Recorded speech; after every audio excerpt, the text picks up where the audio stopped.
Bueno, ahí voy conectando. Yo voy a pedir disculpas ante todo porque no soy muy ducha con esto, así es que mientras se van conectando, voy contando la idea.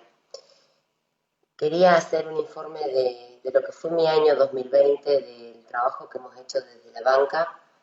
Queríamos hacerlo de una manera más dinámica. Siempre siento que lo hacemos contando lo que nosotros queremos contar y no lo que la gente quiere saber. Entonces se nos ocurrió esta idea de hacer un Instagram Live, que no soy muy ducha, que la tecnología me supera, pero donde vamos a intentar que sea lo más dinámico posible, contar qué es lo que hicimos este año desde la banca, cómo trabajamos, decir que está haciendo mucho calor, cómo trabajamos, cuántos proyectos presentamos, en qué temas trabajamos, pero mientras se va conectando la gente y se van conectando ustedes conmigo, alguno puede inclusive sugerirme que mejore alguna cosa en esta transmisión para que sea más dinámica. Bueno, les contaba, la idea es que me hagan preguntas. Ya he recibido desde que largamos la propuesta muchas preguntas, así que se las voy a ir contando, se las voy a ir leyendo, así bueno, también todos toman conocimiento. Y con ese material hacer un video de informe de gestión a partir de contar en vivo de lo que significa para un diputado en este caso, cómo hemos vivido este 2020. Primero, antes de arrancar a contestar las preguntas, prometo que va a ser corto, que no voy a tratar de que no sea pesado, pero antes de empezar a contar qué preguntas me llegaron y a contestarlas, quiero decirles que, bueno, obviamente como a todos, a principio del 2020 nos propusimos varias metas de trabajo, de lo que íbamos a hacer, y obviamente cuando pasó todo esto, como a todos, tuvimos que cambiar la dinámica, cambiar las metas. Muchas se frustraron. En lo personal, venía haciendo una tarea en los 2 años anteriores de recorrer mucho la provincia. Ese compromiso lo asumí porque cuando fui y sigo siendo militante, me considero ante todo militante, cuando encaré esta responsabilidad como diputada, dije que no quería cometer los errores que habían cometido otros que habían llegado al mismo lugar que yo. Y uno de los errores que comete un político cuando llega a un lugar de decisión principalmente es quedarse en la oficina, quedarse en Buenos Aires, y no quise hacer eso. Entonces, lo primero que apunté, digamos, para arrancar mi tarea fue volver a la provincia y hacer de puente.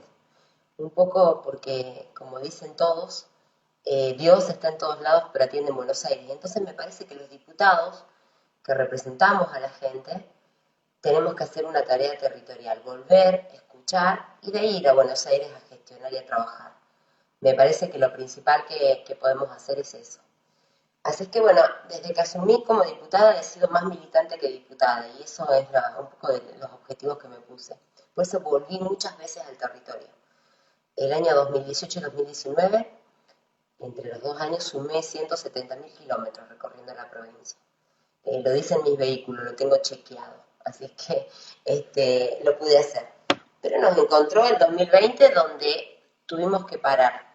Y en vez de sumar kilómetros, empezamos a sumar kilowatts, empezamos a sumar kilobytes, internet. La verdad que encontramos una buena dinámica. Nos costó al principio, a mí me costó muchísimo quedarme quieta en mi casa. Le costó a mis hijas también. Le costó a mis hijas que estaban acostumbradas a tener una madre que andaba más afuera de la casa que adentro. Así es que bueno, la verdad que fue un año de convivir mucho en la casa y fue complicado. Hubiera querido hacer 170.000 kilómetros más para recorrer Río Negro. Y después también nos costó desde lo tecnológico, ir mejorando la tecnología para no caerte. Fue un año donde tuvimos que aprender a debatir online, a debatir en las comisiones de trabajo del Congreso. Yo estoy en 8 comisiones y de las cuales funcionaron la mitad. La verdad que desde ese lugar el funcionamiento del Congreso no fue el que podría haber sido teniendo la opción de la virtualidad. Yo creo que con la virtualidad uno podría haber generado mejor calidad de trabajo en cuanto a que cuando es presencial siempre hay una excusa, faltan diputados para el quórum.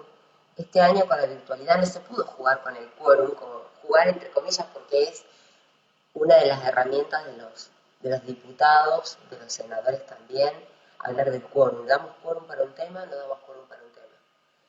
La virtualidad hizo que no hubiera excusa para estar o no estar. Y ya el dar el quórum o no dar el quórum no tenía que ver con motivos de distancia o de estar o no estar, sino con una voluntad política. Así es que yo de mis 8 comisiones, varias no funcionaron directamente, que me parece que podrían haber sido muy útiles en este contexto. Una de ellas me parece que fue la comisión de pymes, de pequeñas y medianas empresas, podría haber aprovechado este año, que yo creo que más allá de lo que nos pasó, fue un año que desaprovechamos.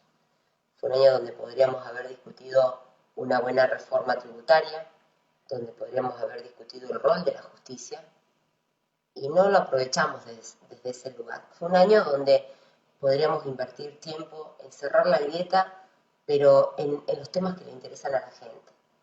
Porque es cierto que hay una grieta moral que no se puede cerrar, de valores, que no se puede cerrar.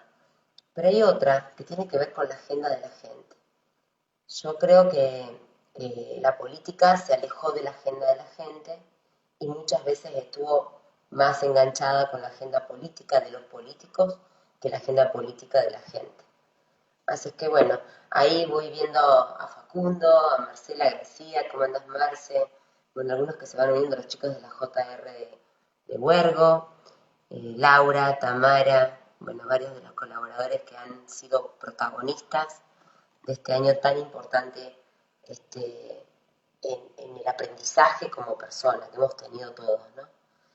Bueno, voy a empezar a leer, porque no quiero hacer un vivo muy largo, voy a empezar a leer un poco las preguntas que me han ido llegando de vecinos de distintos puntos de Río Negro. Esta pregunta que voy a leer, bueno, acá en el resumen que tengo, si por ahí tengo uno de los chicos me puede decir desde qué lugares ha llegado, pero siente que pudo representar los intereses de los rionegrinos en función de sus demandas en base a la situación económica de hoy en día. ¿Qué proyectos de ley presentó este año y por qué? ¿Qué proyectos de ley presentaste? Me dicen acá. Bueno, la verdad que en cuanto a la elaboración de proyectos fue un año fructífero. Tuvimos ese tiempo que dejamos de recorrer, lo pudimos usar en la elaboración de proyectos. Y creo que para eso también, para esa tarea de elaboración de proyectos, fue muy importante algo que sucedió también, que fue armar el bloque patagónico, junto al diputado Martín Berongaray, el diputado Gustavo Mena y la diputada Roxana Reyes, armamos una agenda común de temas, en este caso del radicalismo. También tuvimos la oportunidad de hacer trabajos más amplios junto a los diputados Tito Stefani, Francisco Sánchez, que hoy es el cumpleaños del diputado Francisco Sánchez, David Esrer de Neuquén. Pudimos armar, Nacho Torres, una agenda patagónica. Siempre también nos pasaba, cuando llegábamos al trabajo del bloque, que los diputados de Córdoba, de Buenos Aires, siempre tenían la oportunidad de poner temas en agenda por trabajar en conjunto. Los otros de la Patagonia, en mi caso, por mi partido, por mi espacio político, de Juntos por el Cambio y de la Unión Cívica en particular, de la Unión Cívica Radical en particular, soy una sola, digamos.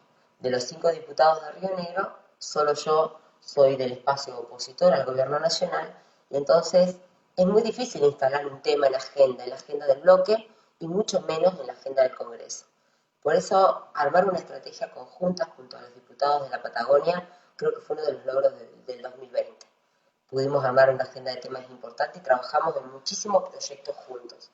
En lo particular también, obviamente, esa agenda marcó temas que los tomaba un diputado u otro, y en algún caso eran temas muy específicos. En mi caso, abocada a la fruticultura, presentamos el proyecto de ley de emergencia para que se extienda la emergencia frutícola, que es importante contar que esta es una herramienta para que los productores que vienen pasando una crisis prolongada de mucho tiempo pudieran tener beneficios fiscales que les permitieran sobrellevar, digamos, la caída que ha pasado en todas las economías regionales, la caída en la producción, en la cantidad de productores. Nosotros en el Alto Valle supimos tener 10.000 productores y hoy tenemos 1.700 productores.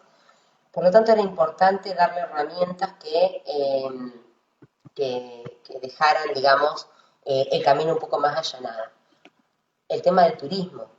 En el tema del turismo también fue un año donde acompañamos al sector del turismo, que es la segunda economía después de la fruticultura de Río Negro, es la segunda economía que genera mayor cantidad de divisas en Río Negro, y ha sido de los sectores más golpeados, y que aún hoy siguen, digamos, hay realmente un fracaso del plan de reactivación del turismo que generó el gobierno, y realmente el turismo es uno de los sectores que más tiempo va a tener para la recuperación, pero la verdad que, bueno, trabajamos, primero presenté el proyecto, fui la primera diputada en presentar un proyecto de emergencia, pero después, en razón de trabajo conjunto con otros colegas, acompañé otros proyectos, pero el más importante me parece que fue el del diputado Cornejo, el diputado Mena, que trabajaron en un proyecto de ley de emergencia del turismo mucho más amplio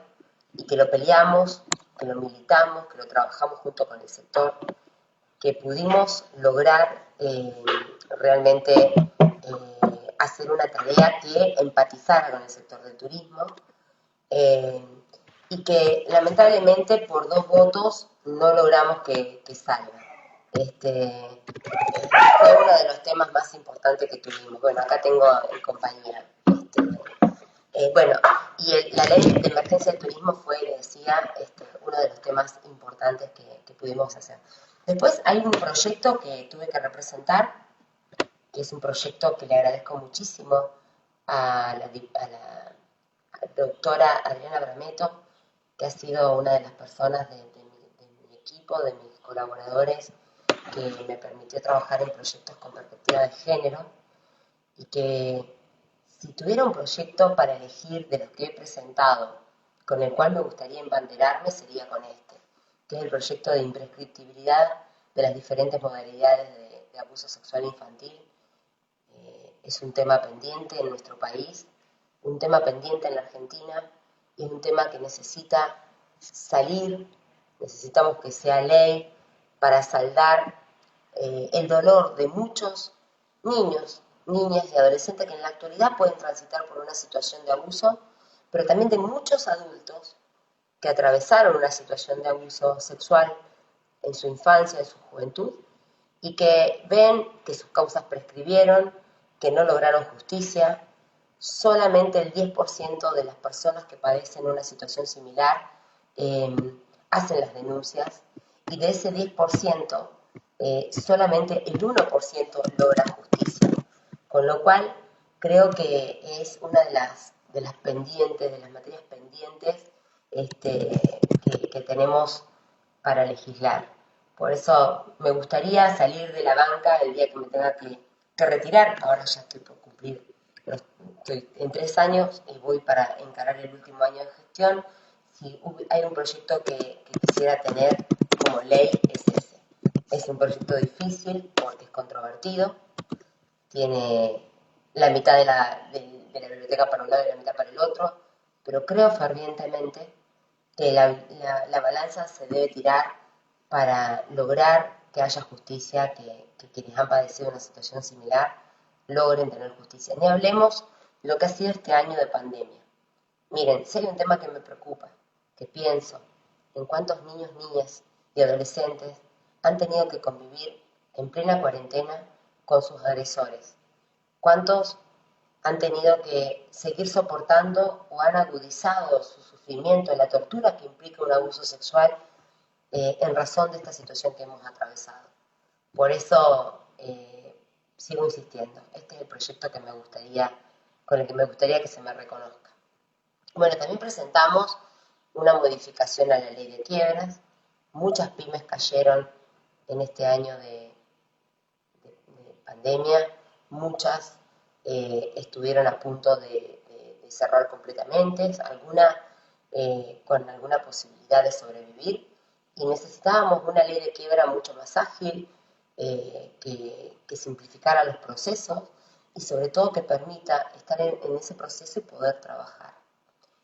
Les quiero decir que me pueden hacer preguntas en vivo, estoy como en un monólogo y discúlpenme, primero que como mujer me gusta hablar mucho, pero me gustaría también que aprovechen y hagan consultas. Pero contarles, bueno, que esta modificación fue parte de un paquete que sí se trató en el Congreso y que salió, que tuvo como resultado la sanción, eh, y que, bueno, y que en realidad lo que buscaba era acompañar a las pymes para brindarles herramientas ante una situación de concurso de quiebra. Otro de los proyectos en los que trabajamos fue en lo que llamamos, que fue muy polémico también y nos permitió tener un poco de vuelo nacional, que fue el proyecto de ley de pasaporte sanitario. El proyecto de ley de pasaporte sanitario, creo por ahí, inclusive me van a retar parte de los colaboradores de los que trabajaron conmigo que diga esto, pero quiero hacer un Instagram totalmente sincera. Eh, el nombre. El nombre fue todo un tema polémico porque se entendió mal. Nosotros queríamos principalmente generar un protocolo único de transitabilidad en todo el país, eh, y ese protocolo único que permitiera tener reglas claras cuando uno quería salir a recorrer el país por X motivo, porque no solamente uno se mueve de provincia a provincia por, digamos, una cuestión de turismo o de ocio. También nos movemos para visitar a un familiar, para acompañar a algún enfermo, porque no queríamos que hayan más Solange, no queríamos que hayan más Solange, no queríamos que hayan más hijos sin poder despedir a sus padres en este tiempo tan complicado, tan difícil, tan duro, donde hemos perdido amigos y familiares. Y a eso le sumábamos que no había un protocolo único de transitabilidad, y eso generó un montón de inconvenientes y de injusticias.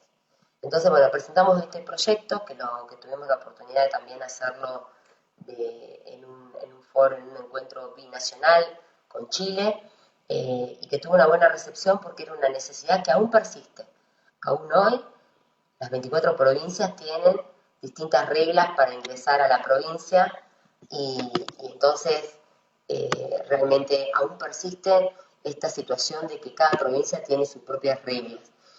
Y la falta de claridad en las reglas para poder movernos de un lugar al otro, esa falta digamos, de, de, de claridad en las reglas hace que el virus se siga difundiendo, porque al no saber cómo me tengo que cuidar en un lado o en el otro, al no saber cuáles son las reglas, por dónde tengo seguridad para transitar, porque una de las cuestiones que miramos ahora cuando salimos es cuáles son las reglas, si tenemos seguridad sanitaria o no en el lugar.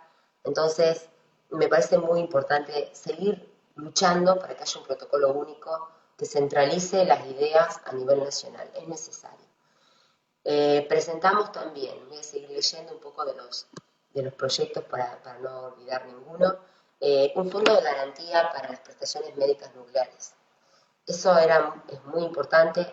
Logramos el reconocimiento de las fundaciones y de las entidades que trabajan en medicina nuclear. Río Negro, aparte de la fruticultura, aparte de lo que es el turismo, creo que podríamos hablar de una tercer pata en nuestro movimiento institucional económico, que es el polo científico. El polo científico es muy importante en la provincia de Río Negro, pero también es importante que se desarrolle a nivel nacional. Por eso una de las leyes más importantes que pudimos trabajar este año y sancionar fue la Ley de Economía del Conocimiento. Pero bueno, yo presenté un proyecto para crear un fondo que garantice la continuidad y el desarrollo de la medicina nuclear. Esto está en proceso, en estudio, no salió, pero es muy importante porque en el 2014, en un proyecto del kirchnerismo, si se quiere, un propio proyecto del oficialismo, por eso tenemos confianza en que podemos ser escuchados en nuestra presentación, generó o anunció un Plan Nacional de Medicina Nuclear, pero después no lo concretó. Se puso muchísimo dinero en generar infraestructura a nivel nacional en todo lo que es medicina nuclear, que tiene que ver con tratamientos oncológicos, pero también tiene que ver con mejorar la tecnología en las radiografías, en la generación de medicina para paliar distintas enfermedades. Y tenemos un campo tecnológico que por ahí está invisibilizado. Por eso quisimos hacer una declaración de interés donde se reconozca este polo científico en la medicina específicamente, y estamos tratando de gestionar que se los escuche a nivel nacional, porque en el organigrama nacional dependen de la CONEA. Y la CONEA abarca muchísimos temas, porque cuando hablamos de ciencia, hablamos de salud, cuando hablamos de ciencia, hablamos también de investigaciones de otros tipos, de medioambientales, es muy amplia, matemáticas, abarca todas las ramas del conocimiento, y no solamente medicina. Por eso es importante instalar el plan de medicina nuclear, instalarlo y focalizar dónde tiene que estar para tener la mejor atención del Estado para generar mejores políticas públicas. Por eso fue importante presentar este proyecto. Presentamos muchísimos proyectos este año, les estoy contando los más importantes, pero me pueden preguntar si quieren sobre alguno en particular. También presentamos un proyecto que nació de un concejal, trabajamos mucho con los concejales nuestros en la provincia. En Cipolletti tenemos la concejal Flavia Boschi, que es del PRO, pero también en el resto de la provincia tenemos concejales radicales que nos han ido también contando ideas. De esas ideas salió un proyecto desde Río Colorado, que es incorporar, digamos, para cuando uno rinde los exámenes, incorporar conocimientos del RCP, porque sabemos que una de las enfermedades o posibilidades de muerte por paros cardiorrespiratorios está en un alto índice, y es necesario que como ciudadanos conozcamos cuáles son las maniobras de RCP en caso de que tengamos una situación cercana. Y nos parecía que una forma de masificar la cantidad de personas que supieran hacer estas maniobras tenían que ver con ponerlo en algo que todos buscamos, que es tener nuestro carnet de conducir. Además de proyectos de ley, presentamos muchísimos que tienen que ver con pedidos de informe. Cómo prosigue la obra de lo que es la Ruta 22, la Ruta 23, todo lo que tiene que ver con digamos, el financiamiento para esas obras. Al principio del año solamente nos permitían presentar proyectos que tuvieran que ver con el COVID. Y a medida que fue transcurriendo el año, pudimos ir abordando otras temáticas. Voy leyendo acá las preguntas que van llegando, que tenemos también, que nos han llegado previamente, por eso voy leyendo. Les decía que nos permitía solamente por COVID, así que al principio fue todo relacionado al COVID, y luego pudimos ir avanzando, por eso les contaba sobre otras cuestiones. Pero presentamos pedidos de informe por aportes que no llegaban a los bomberos, presentamos por esto de la Ruta 22, por la Ruta 23, en el último tiempo todo lo que tiene que ver con los anuncios de reapertura de temporada. Aún no tenemos claro cuándo van a estar los hospitales modulares, y la temporada ya empezó y ya tenemos anuncios y noticias malas, como pasó en Bariloche con los viajes de egresados, como pasó también en las grutas, en San Antonio, un sistema totalmente colapsado. En Río Negro realmente lamento mucho la mirada que ha tenido y la postura que ha tenido el gobierno provincial en la gestión de la pandemia. Al principio costó que consultara con epidemiólogos, hasta que por los medios, los epidemiólogos, los infectólogos empezaron a pedir ser escuchados. La semana pasada estuve en Viedma y durante todo este tiempo también me fui reuniendo con médicos, con enfermeras, con policías que no eran escuchados, que además, cuando protestaban por alguna situación de falencia en la provincia, eran sancionados. La verdad que ha sido un año de ser voz. Nos tocó ser la voz de aquellos que no podían hablar. Nos tocó ser la voz como decía, de los policías, de los médicos, de los enfermeros, del personal de salud en general. Nos tocó ser la voz de los jardines de infantes. Nos tocó ser la voz de los varados. El primer mes y medio de pandemia, mi principal tarea fue hacerles de soporte a los varados que estaban en distintos puntos del país, pero también que estaban en el exterior. Hicimos muchas gestiones a través de la comisión y en eso debo agradecer muchísimo a la diputada Karina Banfi, al diputado Facundo Suárez Lastra, que fueron, la verdad, muy importantes para la tarea que tuvimos que hacer con los consulados, con las embajadas, y poder lograr que los rionegrinos regresen al país, a su hogar, que en algunos casos no tenían ni siquiera dinero, en algunos casos murieron en el exterior por la falta de acción del Estado, por la impericia, pero también por la sordera. La sordera que tenemos en el gobierno de la provincia de Río Negro es muy importante, hay mucha soberbia. Y la verdad que quiero decir, aprovechar la instancia para también comentar. Yo actualmente vengo atravesando varias operetas de prensa y quiero decirles a los que las hacen que tenemos banca, porque tengo mucha gente que me rodea y que me hace tener las fuerzas necesarias para soportar cualquiera de las operaciones de prensa que puedan hacer. Pero decirles una cosa. Primero que nada, el sistema sanitario de Río Negro colapsó no solamente por la pandemia, porque venía en un estado deficiente, venía de antes en un estado deficiente. Los hospitales públicos de Río Negro tenían falencias, no solamente en la cuestión edilicia, de insumos, y la falta de profesionales desde mucho antes de la pandemia. La pandemia agravó la situación, la pandemia puso en evidencia, la pandemia lo que hizo fue sacar el velo de lo que se intentaba ocultar, pero las falencias venían de mucho antes. El hospital, que no es hospital en las grutas, que era una salita de primeros auxilios y que sigue siéndolo, no solamente para dar respuestas a los vecinos de las grutas, por ejemplo, sino también a todos los visitantes que llegan a las grutas, sigue siendo una salita de primeros auxilios. Eso no mejoró. Y eso no está desde la pandemia, está desde mucho antes. Así que ahí Víctor, me apunta, Víctor fue uno de los vecinos comprometidos con el hospital de Fernández Goro. Nosotros tenemos una provincia muy extensa. No podemos estar en algunas localidades con salitas de primeros auxilios, porque la gente no llega al hospital de complejidad. Cuando hablamos de salud pública y decimos que la salud es gratuita en nuestro país, yo voy a decir que es mentira. Que en el título sí, es verdad que es pública y es gratuita, pero que después, quien vive alejado de un hospital de alta complejidad, para esa persona, la salud no es gratuita. Para quien está en lugares alejados, como Maquinchao, por ejemplo, que tiene que llegar en una situación compleja al hospital de General Roca, esa persona tiene que gastar en combustible, en alojamiento, en comer fuera de su casa. Esa persona no tiene salud gratis. Esa persona tiene costos por afrontar por no tener hospitales en su localidad con una complejidad que le permita por lo menos un poco solucionar, no digo las situaciones más complejas, porque se entiende que se tiene que regionalizar y tener hospitales con situaciones complejas, quizás regionalmente. Pero hacer 500 kilómetros, ni siquiera me garantiza poder llegar y salvar vidas.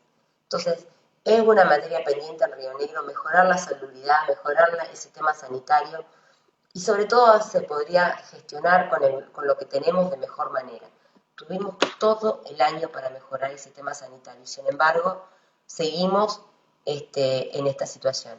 Ahí Noé quiere salir en vivo, yo no sé mucho de esto, Noé, pero me gustaría mucho, a ver si te puedo sumar. Noé, a ver, los que quieran salir en vivo. Bueno, el hospital de Fernández Goro, decía Víctor, juntaron firmas los vecinos, bueno, se logró la promesa al menos de tener un hospital. Noé, ¿estás ahí? Sí, No. A ver, ¿cómo estamos? Yo no soy muy buena en esto, pero bueno, te agradezco poder compartir un ratito. ¿Cómo estás, ¿cómo? Noé? Bien, ¿vos? Bueno, para los que no la conocen, Noé es una vecina muy comprometida de las grutas. ¿Cómo está ya el tema, Noé? ¿Cómo está el sistema, la salud? ¿Cómo Estamos, están nuestros médicos? Estamos complicados, estamos con la disyuntiva la necesidad de trabajar, pero la desprotección absoluta en lo que es de salud. Ahora vos conocés bien cómo estamos con esta situación, con una salita, porque es un hospital de muy baja complejidad que todos los años se colapsa al recibir 250.000 turistas, y este año con el agravante del COVID, que la verdad que nos tiene preocupados porque los casos van en aumento y de todo lo que nos ha prometido el gobierno provincial no ha llegado absolutamente nada. Ni Los la hospitales modulares son noticias, ¿no? Mirá, se terminó la base, pero todavía hay que levantarlo, todavía faltan lo que es la instalación de cloacas, de agua, de luz, y ya tenemos la temporada pleno acá. Hay médicos que están aislados, que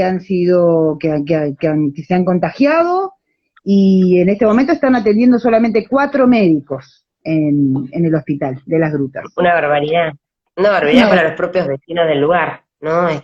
Bueno, yo contaba recién, y te agradezco que intervengas así no hacia un monólogo, pero contaba recién que los médicos tenían temor porque se sienten, y además un profesional que es responsable de lo que hace, el temor de no poder con todo eso, ¿no? Y la verdad que está la base, ¿no? Ya estamos fines de año, ya estamos plena temporada, hace 2 semanas, 3, que estamos ya recibiendo gente, y estamos recién con la base, pero a mí no me preocupa tanto cuánto tiempo tarden en levantar un edificio, una globa, no sé cómo lo van a hacer, de qué se va a tratar.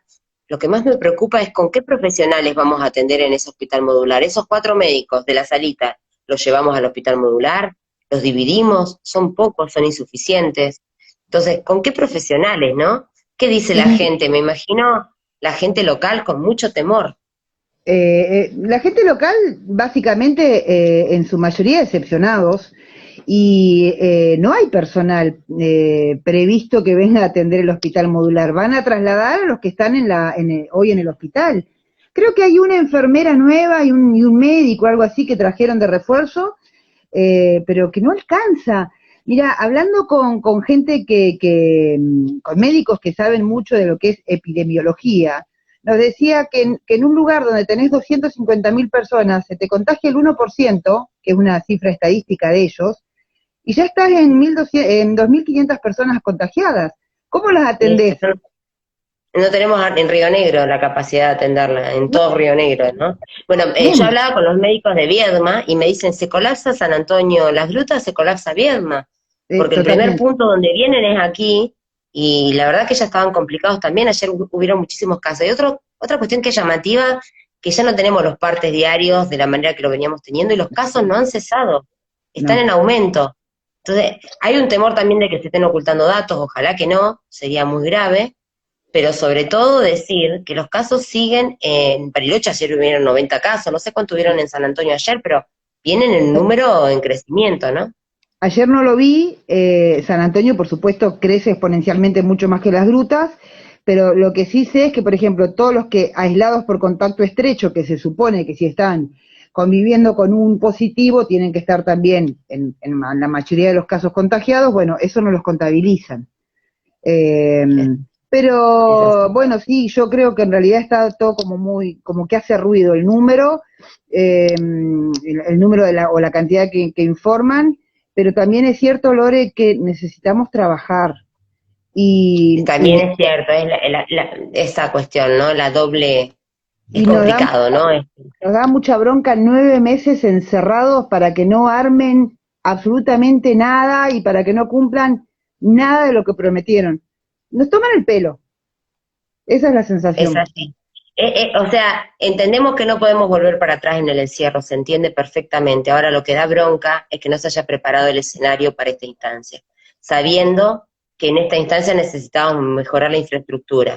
Leí ayer en los parques oficiales del gobierno provincial, hablando y tirando con anuncios rimbombantes, cuánto se ha invertido en salud pública en este año. Y la verdad que cuando empezamos la pandemia teníamos 1/3 de los respiradores que tenemos hoy. Pero no solamente decir cuántos respiradores tenemos, ¿qué políticas públicas generamos para atraer profesionales?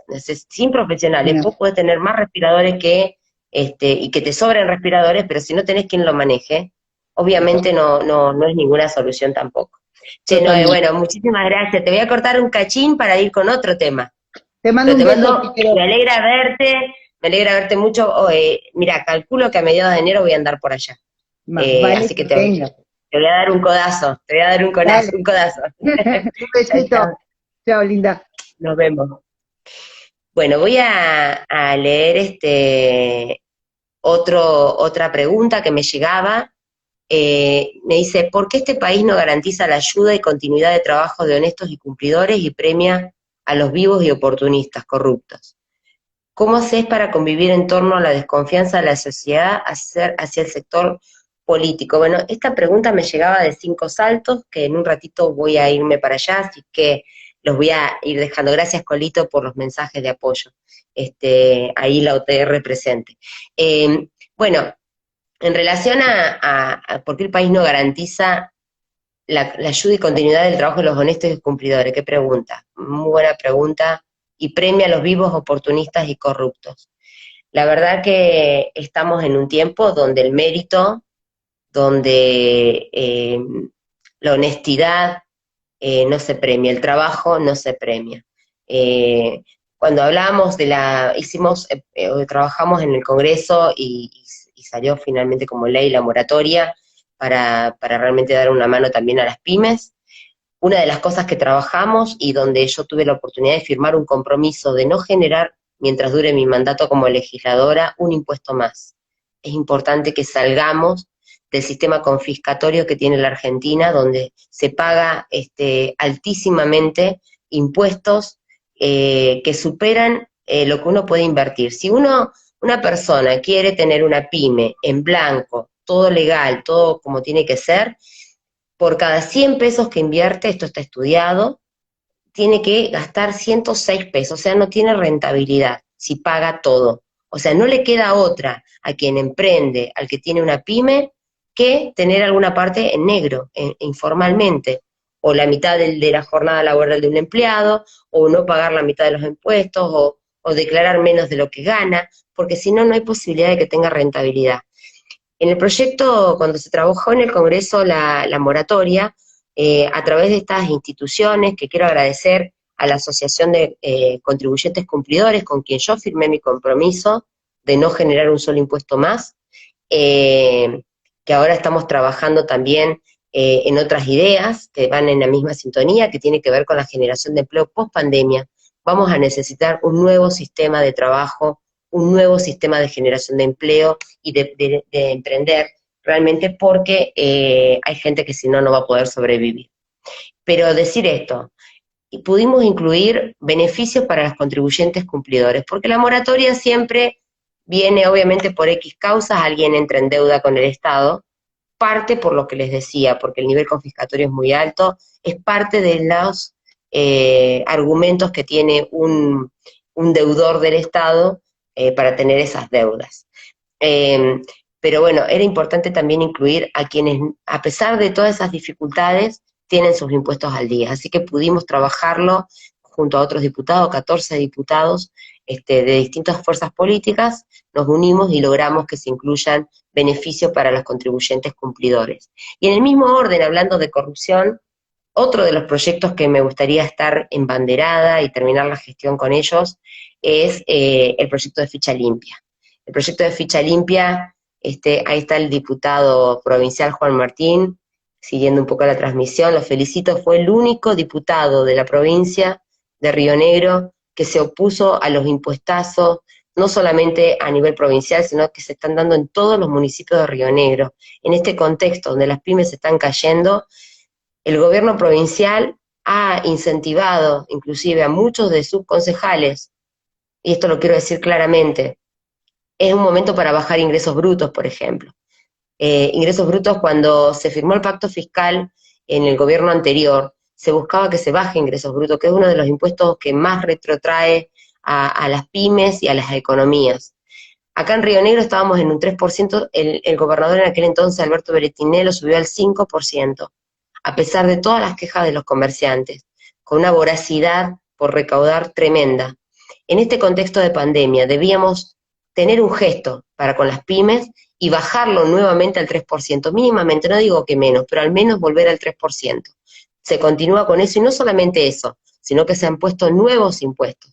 Por eso quiero reconocer la tarea de que el único legislador que se opuso tajantemente a que hayan más impuestos en Río Negro fue el diputado Juan Martín, que me enorgullece tener, digamos, con él, compartir el espacio político. Tenemos siempre nuestras peleas que nos reímos, pero las diferencias no tapan las grandes coincidencias que tenemos, que tienen que ver con cuidar a los rionegrinos, representarlos de la mejor manera y ser la voz de aquellos que no pueden decir nada. El proyecto de ficha limpia es bueno también traerlo a colación, porque lo que busca es mejorar la representación política. La gente está enojada con la política y todos nosotros dentro de esa bolsa de la política. Por lo tanto, yo no me siento igual que un Lázaro Báez, o no me siento igual que otros políticos, que un Carlos Menem, o otros políticos que están signados de corrupto. Entonces, ¿por qué, digamos, tenemos que estar todos en la misma bolsa? Junto al diputado Mena y otros diputados también presentamos el proyecto de ficha limpia a nivel nacional. Yo presenté uno en particular que tenía que ver con que no pueden ocupar espacio quienes estén, digamos, con alguna causa judicial, con sentencia, con condena. No puedes, esto parece algo obvio. En algunos municipios han rechazado el proyecto de ficha limpia a nivel local porque dice que las cartas orgánicas ya los contemplan. La Constitución Nacional también contempla de que no haya políticos corruptos. También lo contempla. Sin embargo, esa contemplación no ha impedido que hayan corruptos que ocupen espacios de poder. Por eso era necesario y es necesario seguir trabajando para que salga, para que finalmente sea ley, ficha limpia, para garantizar que la política o la representación política que tiene que ver con el interés ciudadano va a estar por encima de los intereses personales de los propios candidatos. Y esto es importante trabajar. ¿Cómo me gustaría hacer, digamos, invitar al diputado, si quiere conversar un ratito de este tema, a ver si está por ahí todavía? Le voy a pedir que me mande la solicitud para hacer un vivo, por ahí podemos un ratito, 2 minutos, cruzar unas palabras. Pero decir que nos tomamos como bandera este tema, lo queremos a nivel nacional, no logramos que se trate en comisión, entonces, en mi rol también de estar a cargo de la Unión Cívica Radical de Río Negro y también dentro del espacio de Juntos por el Cambio, presentamos a través de nuestros concejales el proyecto de ficha limpia a nivel local. Todos nuestros concejales empezaron a presentarlo en sus respectivas localidades, y en razón de eso ya tenemos 6 municipios que tienen garantizado que sus candidatos en la próxima elección van a ser de ficha limpia, van a tener currículum, no prontuario. Entonces, realmente decir que esta posibilidad en Cipolletti lo presentó la concejal Flavia Boschi, y en el resto de las localidades lo presentaron diputados, concejales, perdón, de la UCR. Ayer se aprobó en Regina, por ejemplo, y seguimos sumando localidades. El diputado Juan Martín lo presentó a nivel provincial, perdón, en la legislatura de Río Negro, y estamos buscando que Río Negro sea, ojalá fuera la tercera provincia en tener ficha limpia. Es muy difícil, le ponen varios palos en las ruedas a nuestro diputado por ser uno, por estar en medio de 2 mayorías importantes, que representan lo que nosotros intentamos poner en evidencia, ¿no? De muchas cosas que están mal, lo nacional y lo provincial, que no lo decimos desde una crítica destructiva, lo decimos realmente pensando en lo que vemos que le sucede a nuestros vecinos. Es necesario tener ficha limpia en Río Negro, en cada uno de los municipios, y ojalá también lo pudiéramos lograr a nivel nacional. Otra de las preguntas que me llegaron, que fue un tema que también lo tuve como tema central, y en este caso mandarle un saludo muy grande a los vecinos de Bariloche, dice: ¿por qué no se llega a una solución concreta respecto a las tomas? ¿Qué se está planificando para proteger las reservas y propiedades privadas? Bueno, esto es un tema álgido, y quiero separar, porque hoy escuchaba un diputado, me hicieron una nota en un medio de Neuquén, y un diputado del Frente de Todos de Neuquén hablaba de que se estaban estigmatizando a las comunidades originarias. Me ha tocado en ese recorrido que hice, que les contaba al principio, por la provincia, quedarme a comer y a dormir en el medio de comunidades originarias. Y les puedo garantizar que son absolutamente pacíficos. He estado en ceremonias mapuche, con el caso de la suelta de los cóndores que se hacen en la zona de Sierra Pailemán, y la ceremonia habla del respeto al otro, del respeto a la naturaleza, de la no violencia. Juan, mandame solicitud y te saco en vivo. No sé, le estoy pidiendo al diputado Juan Martín, a ver, yo no sé bien cómo se hace para invitarlo a hacer un vivo, pero me gustaría mucho que hiciéramos dos palabritas que cruzáramos, ¿no? Pero bueno, separar las cosas. Nosotros no estamos estigmatizando a las comunidades originarias, las reivindicamos. Ya en el gobierno de Alfonsín, cuando se creó el INAI, perdón, se hablaba de esto, de reivindicar, de reconocer los territorios que ocupaban las comunidades originarias. Eso es una cosa. La otra es permitir, en razón de esa bandera, permitir que se avasallen derechos de propiedad de vecinos que han comprado legalmente tierras, que han hecho, y no hablamos de vecinos de mucha plata, puede ser que hayan lugares donde hayan habido usurpaciones, que tengan mejores condiciones económicas que otros, pero hablamos también de barrios humildes como el barrio Pilar 2, en Bariloche, que hablamos de trabajadores que les costó muchísimo lograr ese boleto de compraventa y comprar su terreno para construir su vivienda. También el diputado Juan Martín viajó a Bariloche en su momento, hemos trabajado en conjunto este tema, y decir que se trata de una decisión política. Dice, ¿cómo se llega a la solución concreta? Es una decisión política. Actualmente tenemos una resolución judicial que habla de desalojo de 2 de las tomas que tenemos en Bariloche, y sin embargo la ejecución de esa orden de desalojo hecha por jueces valientes, y ahí sí la justicia actúa, pero después de ejecución de la orden, en algunos casos se hacen en el orden provincial, en otros casos en el orden nacional. Hay un incumplimiento de funcionario público, digamos, ay, qué pena, ahí te leo, Juan, que no te deja hacer, yo tampoco sé cómo se hace, para invitarte a estar en el vivo. Bueno, una pena. Pero bueno, seguimos interactuando un poco por acá. Les decía que hay un incumplimiento de los deberes del funcionario público, no hacerse los desalojos de 2 lugares donde ya están las órdenes. La semana pasada vimos un circo que se armaba para hacer un relevamiento que parecía que iba a ser la orden de desalojo. Esas tierras tienen dueño, esas tierras tenían destinos, como en el caso del obispado, donde iban a hacerse cursos, talleres, capacitaciones, son propiedad privada, donde estaban los guardaparques, quemaron todo lo que tenían, digamos, para capacitarse los guardaparques, para garantizar el cuidado de las reservas naturales que tenemos en la zona andina, pero se quemaron vehículos que lo compramos con la plata de todos. Digamos, lo que se quemó era de todos, habían bienes públicos. Entonces, la impericia en el accionar, tanto del gobierno provincial, que en algún momento parecía que iba a estar a la altura de la circunstancia, se han creado mesas de diálogos, y esto es como el famoso dicho, mandémoslo a comisión para que no pase nada, mesa de diálogo donde no han participado los vecinos del lugar, que son los principales damnificados de toda esta situación.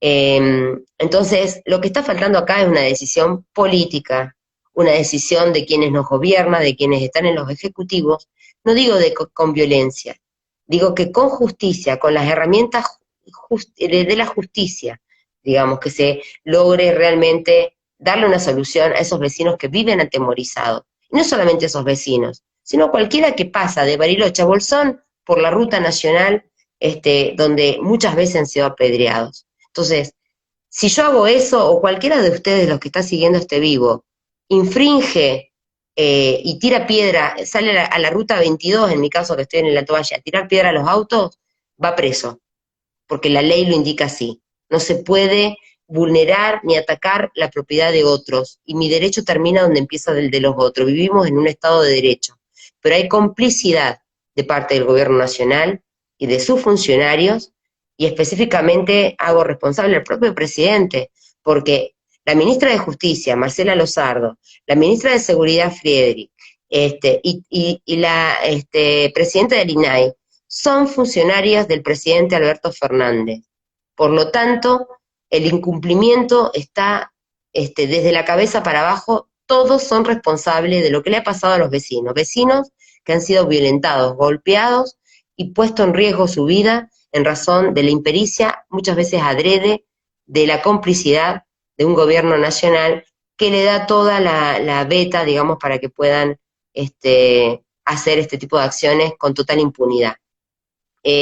Los pueblos originarios son otra cosa, repito. Creo en que debemos convivir, que debe haber realmente un respeto para otras culturas que conviven en nuestro país, nuestra constitución así lo indica, pero esto no indica que haya grupos radicalizados que tienen otros intereses. Hay otros intereses detrás de todo esto, porque no se usurpa en cualquier lado. Se usurpa casualmente donde hay pasos transnacionales. Y esto genera también la posibilidad de que haya otro tipo de delitos. Entonces, hay intencionalidad. Bueno, ya voy a ir leyendo otras preguntas, nos quedan unos 10 minutitos más y ya terminamos, así voy hacia 5 saltos que tengo una nota pendiente. ¿Qué estás haciendo desde tu lugar para mejorar la situación de los jubilados rionegrinos? Bueno, es una buena pregunta. En la víspera de una sesión que vamos a tener la semana que viene, hoy salió dictamen por mayoría y por minoría para el cambio de la fórmula previsional. La verdad, es penoso el dictamen por mayoría, tenemos confianza que en la sesión se pueda revertir, pero no contempla una de las cuestiones más importantes que tiene que tener una fórmula jubilatoria para que nuestros jubilados no pierdan ante las crisis económicas que siempre tiene nuestro país. Y es que esté incluida la inflación. En ese caso, no ha estado en el dictamen de mayoría incluida la inflación, por lo tanto tenemos nuestro propio dictamen de Juntos por el Cambio, que vamos a defender en el recinto, donde se contempla y se defiende, digamos que esa fórmula que aprobamos en el 2017, por la cual estuvimos toneladas y toneladas de piedra, que le permitió a los jubilados no perder ante la inflación, por lo menos mientras estuvo vigente la fórmula, vamos a ir a discutirla y a volver a defenderla, porque estamos convencidos, como en aquel entonces cuando se nos acusaba de que perjudicábamos a los jubilados, estábamos convencidos de que era una fórmula sustentable y que era una fórmula que ayudaba a nuestros jubilados. ¿Qué más hice por los jubilados? Estoy presentando, que presentamos ya va a pasar a tratamiento parlamentario el año que viene, la eliminación del impuesto de las ganancias para las jubilaciones. Estamos terminando de trabajar los últimos detalles, pero vamos a presentar, de acuerdo a lo que indicó la Corte en diversos fallos, no puede tener impuesto a las ganancias en la época activa e impuesto a las ganancias en la época pasiva. Es como una doble imposición. Por lo tanto, estamos presentando un proyecto para eliminar el impuesto a las ganancias en las jubilaciones. Hemos presentado muchos pedidos de informe en relación al funcionamiento del PAMI.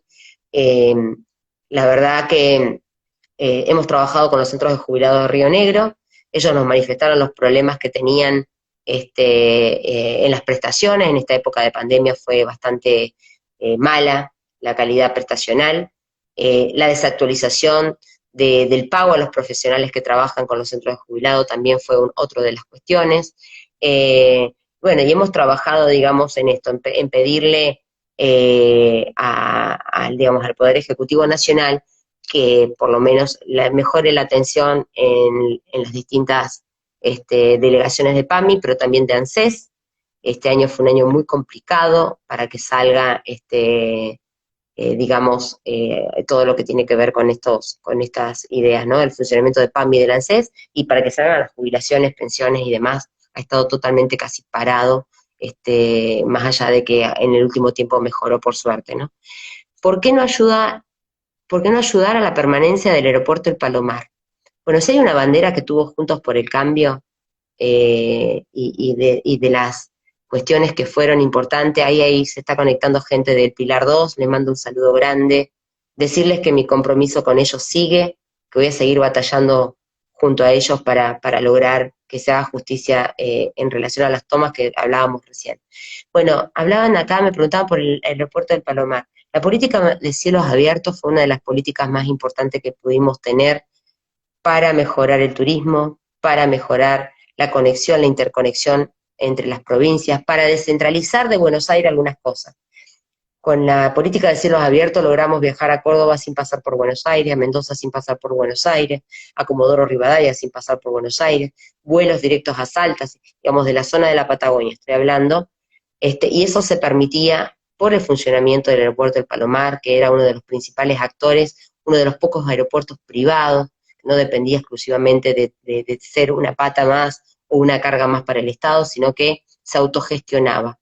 Permitió la expansión, el crecimiento, el desarrollo de los municipios que tuvo alrededor, pero también permitió generar miles de puestos de trabajo, y en esto de la interconectividad, que era tan importante, sobre todo para los que vivimos lejos, que estamos en la Patagonia. Por eso vamos a seguir trabajando. Presenté 3 proyectos este año vinculados a la defensa del aeropuerto del Palomar, hicimos gestiones, mandamos notas al ministro de Transporte, al ministro de Turismo, tenemos que defender la política de cielos abiertos, esto va a ayudar a la reactivación del turismo y va a ayudar también a que tengamos la posibilidad, no solamente los que pueden, sino todos, de viajar de un punto al otro del país. La verdad que es importante que se recupere. Centralizar en Buenos Aires, en Ezeiza, como está actualmente el aeropuerto, ha traído muchísimos inconvenientes. También hemos presentado notas y quejas en relación a lo que les pasa a los vecinos del Alto Valle, que podían viajar hacia Buenos Aires, pero después no podían regresar, porque justamente lo que hablábamos también antes, ¿no? Las distintas políticas que se dan en las provincias, todas diferentes, todas desamalgamadas, era importante, digamos, y vamos a seguir peleando para que se unifiquen los criterios. Ahora se mejoró bastante, pero está todo centralizado en Ezeiza. Y esto trae muchas complicaciones, encarece al que viaja a Buenos Aires tener que trasladarse desde Capital a Ezeiza, bueno, genera un montón de problemas, con lo cual necesitamos descentralizar. Creo que hay aeropuertos que tienen la posibilidad de descentralizarse, el de Córdoba, el de Mendoza, tenemos aeropuertos que se habilitaron, donde se invirtieron fondos públicos para mejorar la infraestructura y que no están siendo utilizados. Así que va a ser otra de las cuestiones que vamos a seguir peleando. Mira, Víctor acá me dice, siempre lo dijimos que la gobernadora es manejada por W, acá está a la vista que no puede solucionar los problemas que pasan donde viene ella, y leo este mensaje de Víctor en razón de lo que me preguntaban acá también. ¿Qué opina del manejo de la pandemia en Río Negro?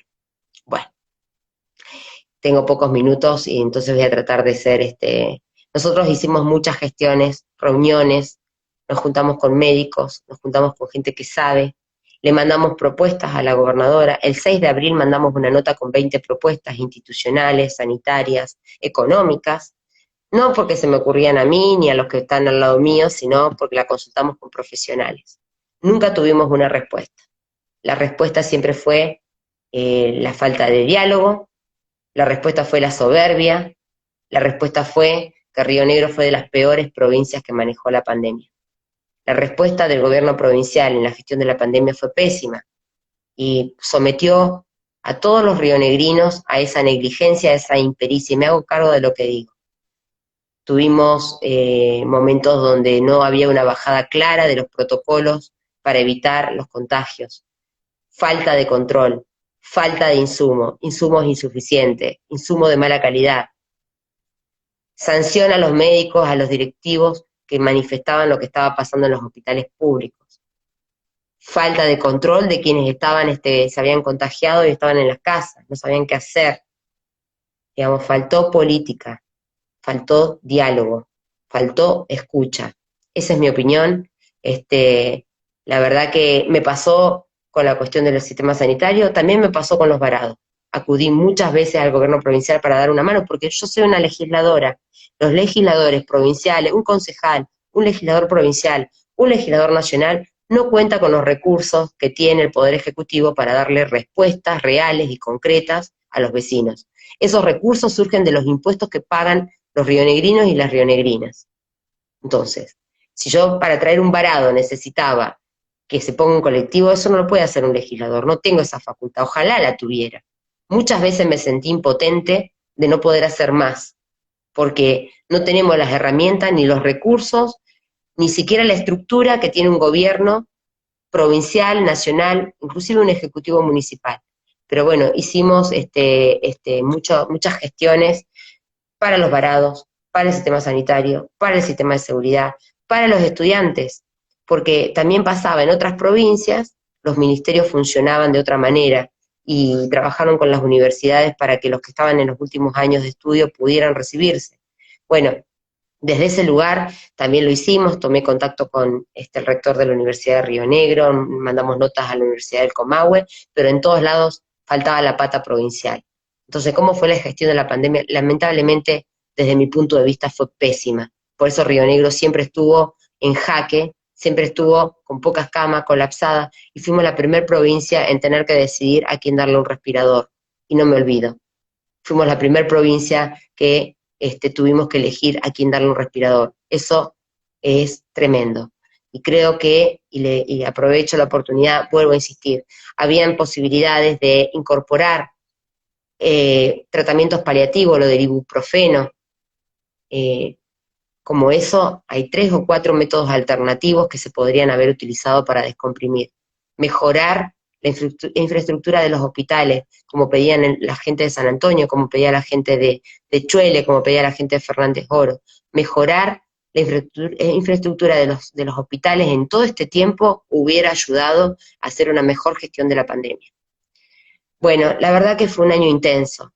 Acompañé más de 300 proyectos de colegas diputados del espacio de Juntos por el Cambio, presenté más de 50 proyectos propios, más de 20 declaraciones.